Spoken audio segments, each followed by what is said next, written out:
Hey everyone, it's Sam Smith, realtor with JP and Associates Realtors, and it's already June, and it's actually already June 3rd, believe it or not, 2020. And today in this People Helping People series, I've invited Nick Austin. She lives here in Georgetown, and she started a nonprofit with a mission that's close to her heart, and I'm going to let her tell you about that. But it's called We Are Not Broken.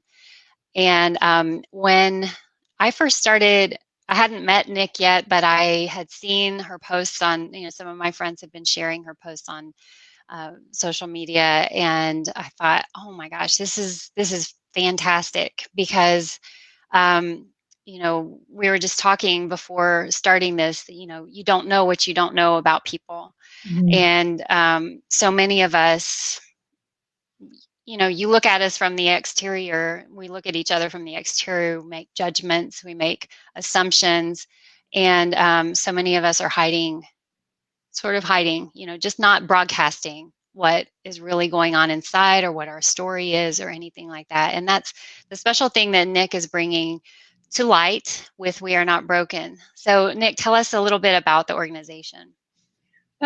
So I founded it a little over a year ago now, back in January. I had a friend come into town, and I knew that she had gone through some trauma with breast cancer and ovarian cancer and testing positive for the gene.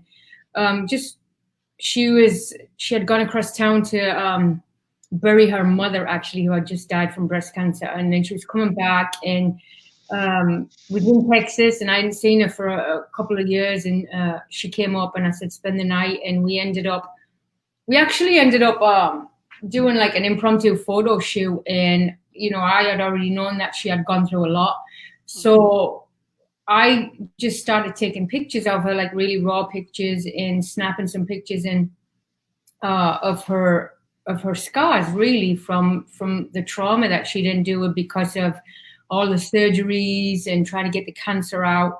Mm. And I just ended up putting that out and saying, hey, if there's anybody out there who feels less than as a woman because of your scars or because of your something that you have no control over whatsoever, stretch marks, cellulite, all that great stuff that we have as women. I'd love to photograph you, and I'd love to do it for free.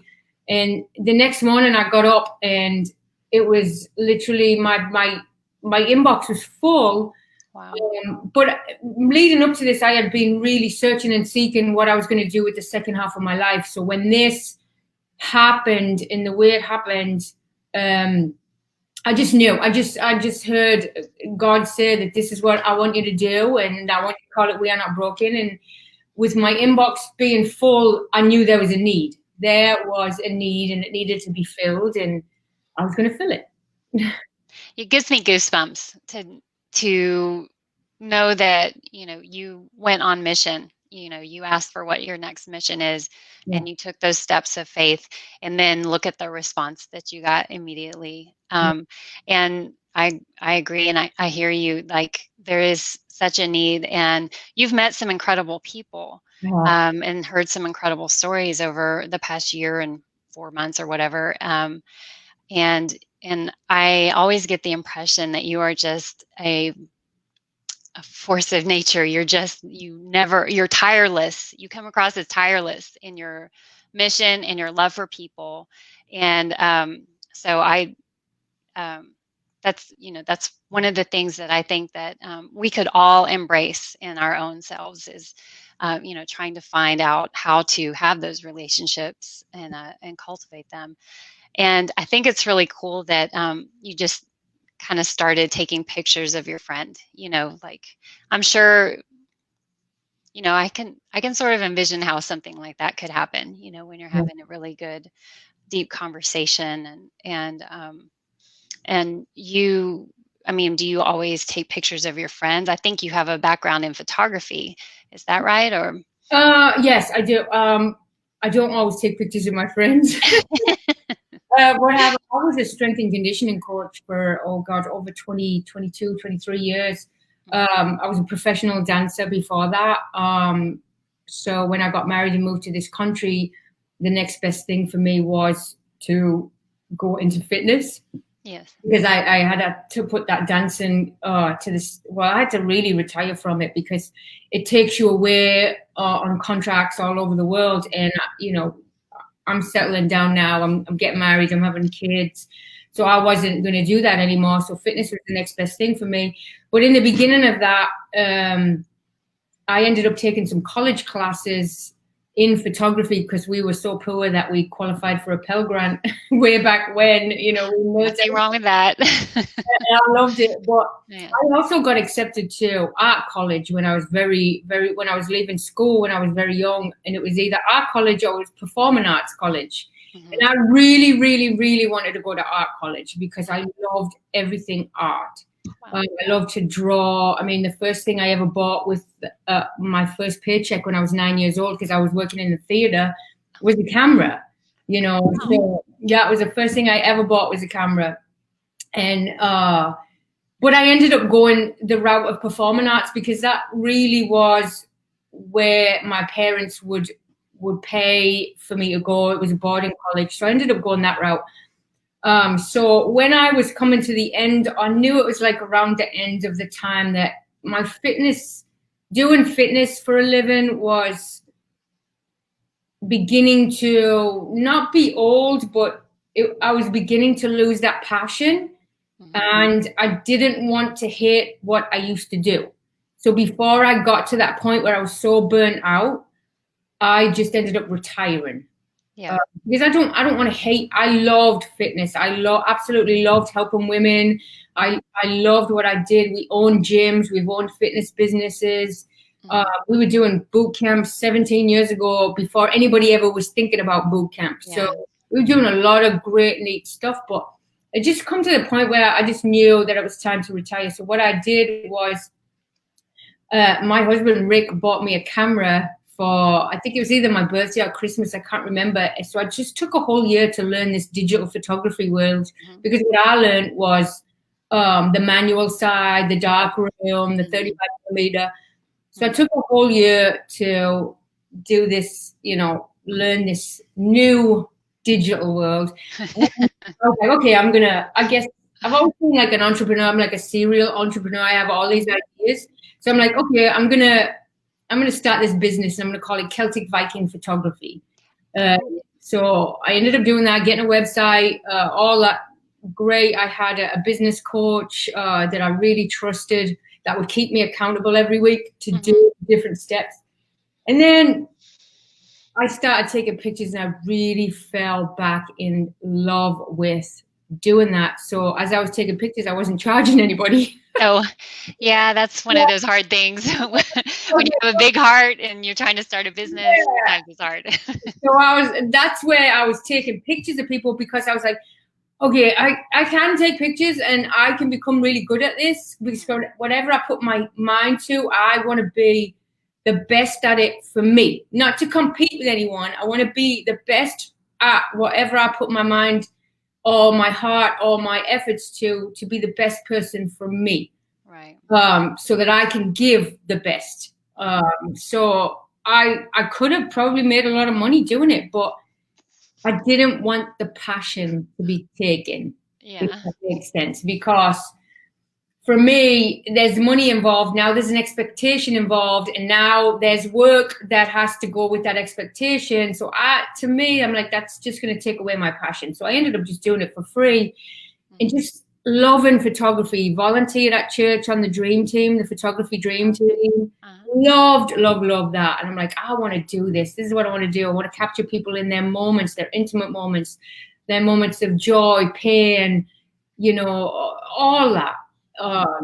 And little did I know that prayer would bring me to where I'm at today. So I know. And the other thing that I like, and I recently have heard someone else kind of have a similar experience that when they were around 9 years old, 10 years old, somehow what they ended up doing much later in life, not their first career or second even, but their, later career ended up being whatever it was that they loved at that particular age.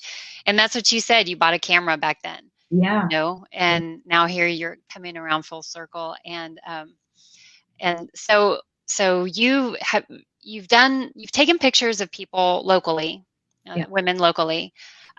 You you've also gone back home to England, right, and Yeah. taken some pictures.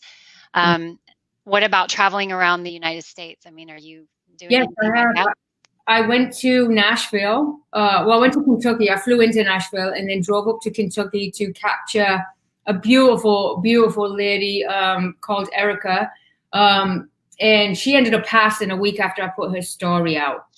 Hmm. So Wow. that was really tough, but Wow. it was important for her and her family to get that story out for her daughters.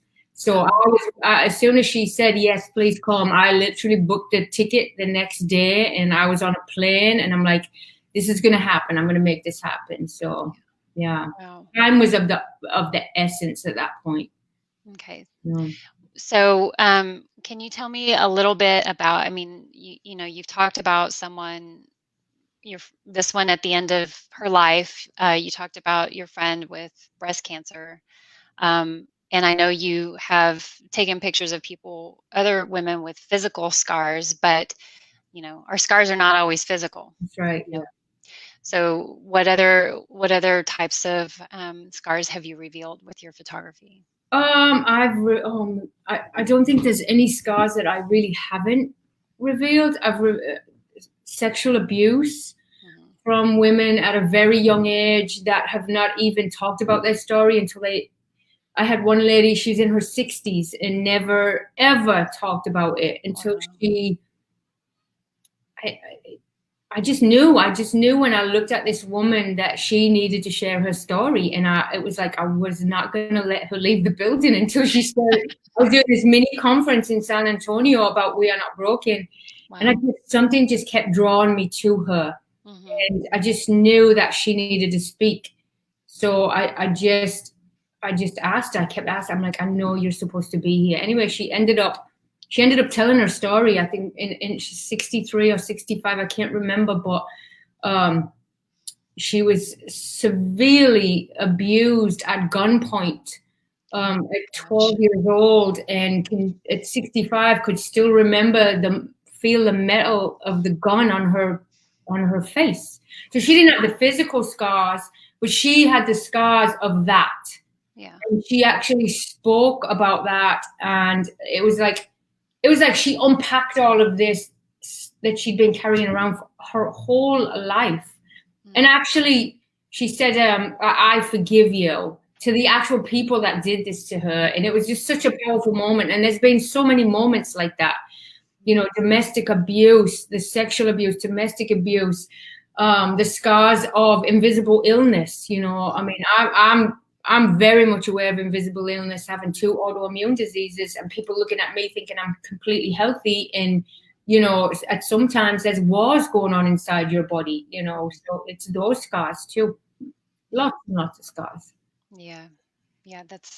I mean, like, they're invisible. Some of them are visible, so Yeah, many are invisible. yeah, Well, we actually talked last night about some scars that I think are being unveiled right now, and uncovered right now. And I called you because my 21-year-old daughter is one-fourth African, and she's going through it's hard for her right now, mm, because she has so many friends who are in the Black community. And she grew up in Georgetown, which is predominantly white, and yeah, that's just what she knew. That's all she knew until she went away to college.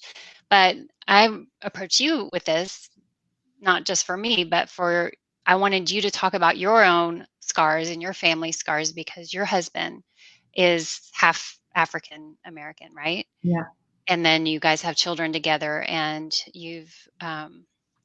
I know you've experienced, I've never talked to you about it, but I know you've experienced the yeah. issues, many issues that are being discussed right now in public and that Yeah. people are very angry about. Can you talk a little bit about that? Like some of the things that you guys have Oh experienced? yeah, I mean, we've been together 30 years, so Yeah. I mean, you see how it is now. 30 years ago, it was, it wasn't as prevalent as it is now. We I've What do you tell an interracial couple? What does an interracial couple tell their kids? Am I going to teach you, you know, and we get these questions all the time: how to be white, how to be black, how to function as a white person, how to function as a black person. Um, I can tell you that my husband is African American, which I really cannot stand saying African American. I'm gonna tell you why, because I don't like it either. no other race is called, I'm not called British American. No other race is called Irish American, or you're Spanish American or Mexican American. So to me, I really hate that term, African American. My husband is an American. He was born here, he was raised here, and he just happens to be a brown American, like I, a white British transplant who has an American citizenship, right? And I will tell you, we've experienced quite a lot with him also being black, me being white. He's also a police officer. So you've got that. On top of it, I have a son that is in law enforcement.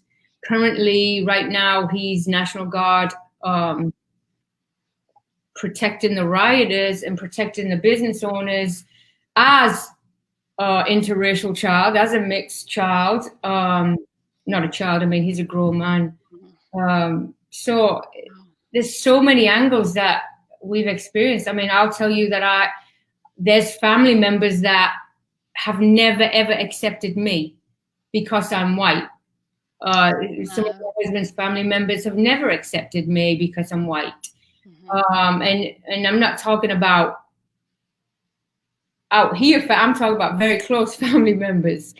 And which is really sad, because I mean, here we are 30 years in, so they don't accept me, they also don't accept my children, which is it's very, very sad. It's very, very hurtful. But at the end of the day, you roll with the punches. I mean, I've heard, well, I've been in the presence of family members and they've said, oh, it was a white person that did it. And I'm like, I'm sitting here and I'm white. Yeah. And then I've also had friends that have said, oh, like, oh, your husband is the whitest black person I've ever. I'm like, what does that even mean? Like, the whitest black person you've ever met? What does that mean? I mean, just some real stupidity is what it is. But I don't even think it's stupidity, to be honest with you. I think it's just pure ignorance. And not taking the time to really look at somebody who is another human being, not another color, but another human being. This is my husband. These are my children. And it doesn't matter what their skin color is. They should not be treated less than. But like my husband just did an interview, and like he said, it's an institutional problem in this country. It is an institutional problem in this country. Just the things that we say, like the things like that. He's the whitest black man I've ever met. Like, that just roll off your tongue and you think that's okay to say. Yeah. So. Yeah. And that's, he's an American is what that person was trying to say, obviously, but because we do have it so deeply ingrained. If you can speak for your home country, I'm sure, in whatever terms are appropriate. I grew up here. I know what it's like to, and it's stuff that you don't think about, but I'm sure you've heard of, I think her name is Jane Elliott. She's a counselor and teacher who does a lot of workshops to teach about racial difference. And she's a white, old, little white-haired old lady at this point. But I watched an interview with her, and she was talking about how we were raised and indoctrinated, and I don't like to think I could ever be indoctrinated, but the books that we read, our textbooks, tell us that basically everything good that happened in our country is a result of what somebody white did, someone with white skin did it. And there's just so much other stuff that's left out. And of course, I haven't looked at a textbook in quite some time, but it's so subtle. And my hope is that that I was listening to another interview today that he was talking about that these scabs are being removed from us, and we're having to face the fact that there are still wounds there. Yeah. And as a country, we have these scabs, and we're still going to have those scars for quite some time, but maybe we're going to be closer to healing in a lot of ways. So that's a little diversion for sure, but I wanted to bring it up. Go ahead. I will comment on the fact that the textbooks are missing so much Black history. Yep. So much Black history that has just been omitted, like taken out, never put in. So you're right, it is an indoctrination and into what we're teaching our kids. Mm-hmm. It's this Christopher Columbus. It's just you go back and look at the history, look what they did to the Native American people even. Yeah. We're not, it's an indoctrination, and it's an institutional problem. Yeah, it is. And I think it's, we can't be sitting around blaming any part of anything. We can blame ourselves if we don't do something right now to change things moving forward. Right. Yeah. But I hope that these kind of changes are coming up. Anyhow, I don't want to get political in this particular format, but I do want to get back to we are not broken, because and the reason I was correlating the two, and I was actually thinking as you were talking a moment ago that you're going to have to get someone to photograph you, and you tell your story as well. And I know you tell the stories on your website and in social media and everything, but did I hear correctly or see correctly that you're compiling a book of your photographs, and are you including stories? Yes, so there is a book coming. It's literally at the end stages. I've actually done my story. I did my story. Oh, you did? Okay. I did it very early on when I had the studio in my house. So I did it very, very early on. But there is a book coming. Right now, I meet with the editor and the formatter tomorrow, and once that's done, it goes to print. And they're pretty much the 2019 stories that we've done. Okay. So, yeah, it's a book of scars. It's scar stories. That's what it is. I love it. Yeah. I think it's needed.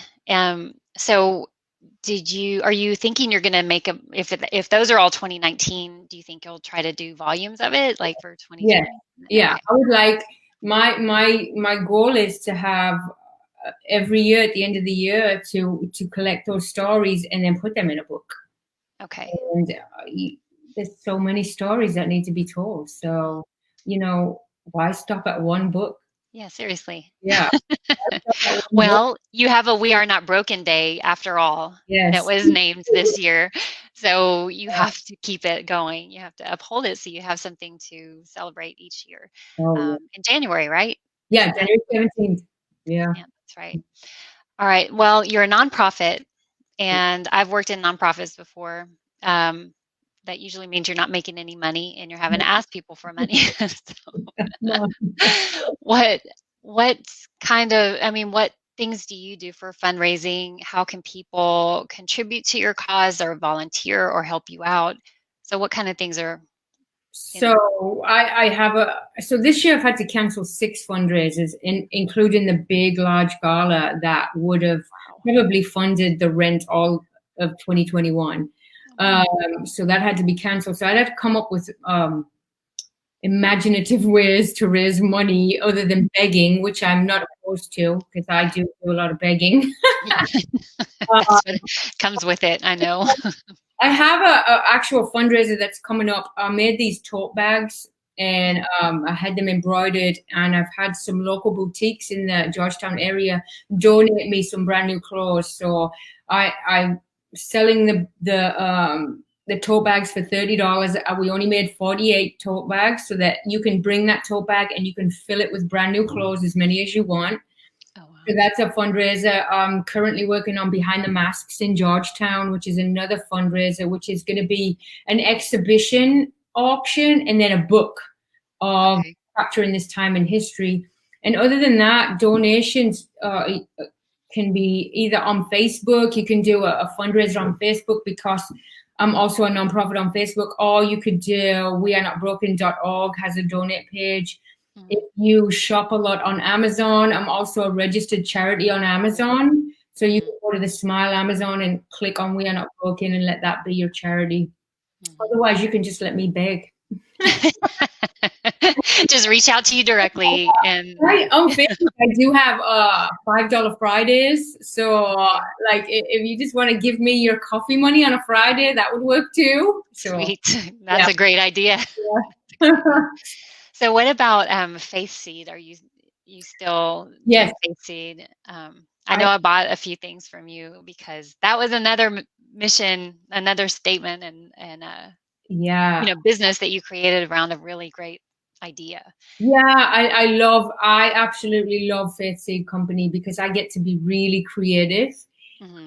I get to sell that and make money off that, and then I get to give back even more to We Are Not Broken. So Hmm. it's another way to help me fund We Are Not Broken, but it is a for-profit business, and I Hmm. make faith seed jewelry or Hmm. gifts based on the mustard seed, Yeah, Matthew 17:20. That's yeah, scripture. Yeah, yeah. I love it. Yeah, just have faith. yeah, So let's say, are you, well, like earlier you said that the way you kind of got started was you just put it out there that someone could email you if yeah. they wanted to participate. Is that still the case? I mean, So now, no, they can go to the website. If they go to wearenotbroken.org, you can mhm, fill out a submission form. That submission form gets captured into one email site of just nothing but submission forms. And then what we do is we schedule you into the studio. And I have a hair and makeup artist. She volunteers and she comes and does all the hair and makeup.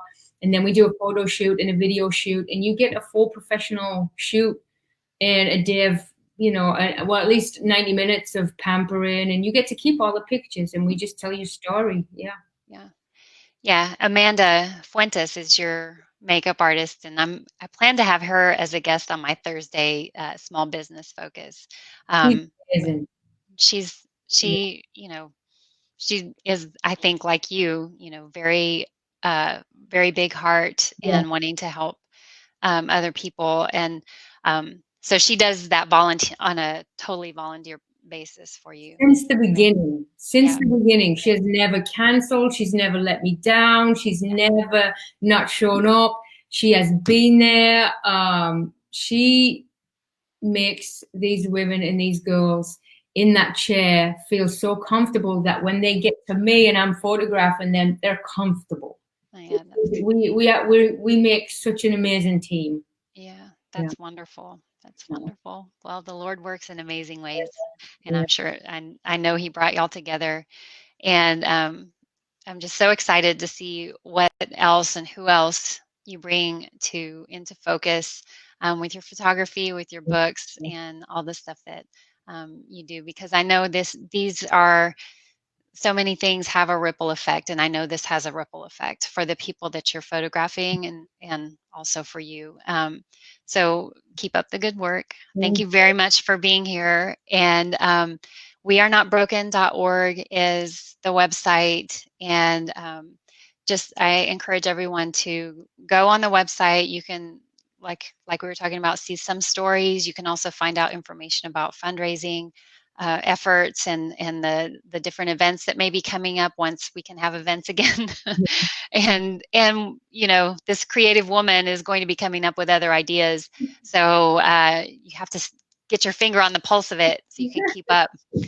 Anyhow, thank you so much, Nick, for talking to me today, and I, I'm really excited to see what is next for you. sure. Thank you so much for having me. Anytime I get to talk about We Are Not Broken, I'm all in. It's a good day. Yeah. All right. Well, thank you everybody who was watching, and we'll talk to you next time. Thank you.